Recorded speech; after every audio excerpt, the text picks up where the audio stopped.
Hi, my name is Valentina De Francisi. I am in my second year of psychology and I am talking about gambling addiction.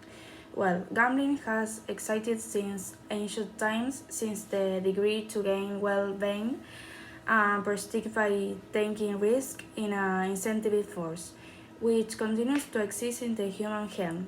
We can define gambling addiction as an addictive disorder characterized by a psychologically uncontrollable urge to continue with the game, which negatively and persistently affects personal, family, work, and leisure life. Railu and Oei evaluated that there are three factors that contribute to the development of gambling disorder.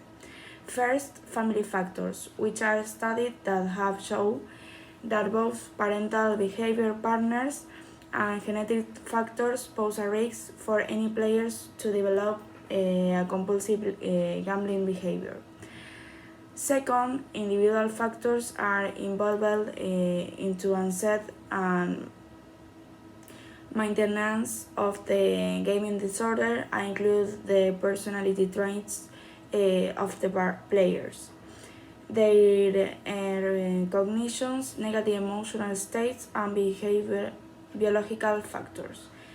Third, the sociological factors that are linked to the appearance of gambling disorder refers to the existence of a socioeconomic status of the players, employment, and low educational level.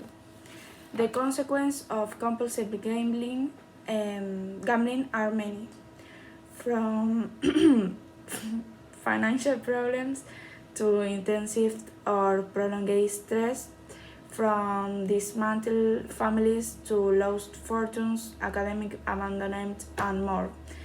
As professionally, this addiction brings problems with job loss, compromised careers due to concern about gambling, which cause a loss of efficiency at work and increased absence in turn. This triggers economic problems. They borrow money, sell assets, and accumulate debts to finance this addiction. It brings notable social problems with the family itself, with friends. The compulsive gambler usually hides the truth about this addiction that dominates him, abuses the family, and neglects his family responsibilities, and it also tends to cause legal problems like cheating. Another important question is how it damages the mental health of individuals. These addictions brings conditions related to stress, insomnia, nervous, depression, anxious, which culminate in suicide attempts. It should be important that the signs of the addiction are recognized in time to be diagnosed and treated. In different countries, there are federations like FEJAR in Spanish, which is gaming associations that offers treatment and rehabilitation to pathological players. Regarding psychological treatments for gambling disorder, it includes numerous approaches such as psychodynamic therapy and analytic therapy, multimodal therapy, the growth of anonymous players, motivational interviews, online counseling, behavioral therapy, and cognitive behavioral therapy. About experts' opinion in their critique of pathological everyday behavioral as addictions, Cardenfeld Widner note correctly that the components model of addiction use the symptoms of substance addictions.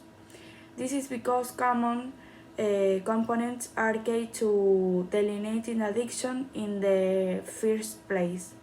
All addictions have idiosyncrasies, such as glazing loose in gambling, but it is the similarities, the core components, that are key to the behavioral vein level and addiction. If behavioral addiction do not share these core components, they should not be labeled as addiction and should be called something else.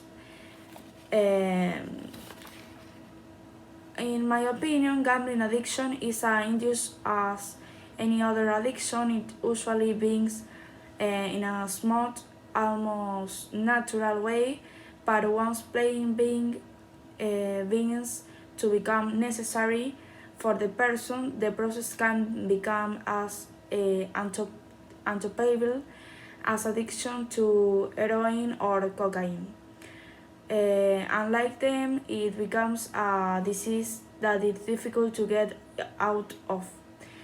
That is why the danger that the emergency of the game represents for some should not be underestimated, and measures must be taken in time so that the worst outcome does not come. In conclusion, gambling addiction or pathological gambling is an addictive disorder characterized by a psychological and controllable urge to gambling or gambling, which persistently and progressively negatively affects personality, family, works, and leisure life.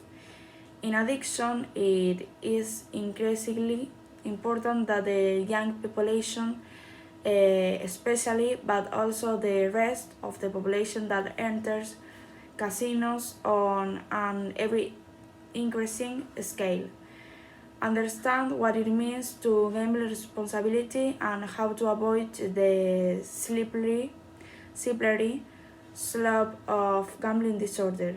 And in the event that the addiction is already installed, that there are associations, as we mentioned early, at work for a possibility treatment and psychological support, and want the part of all the professionals necessary to treat this addiction.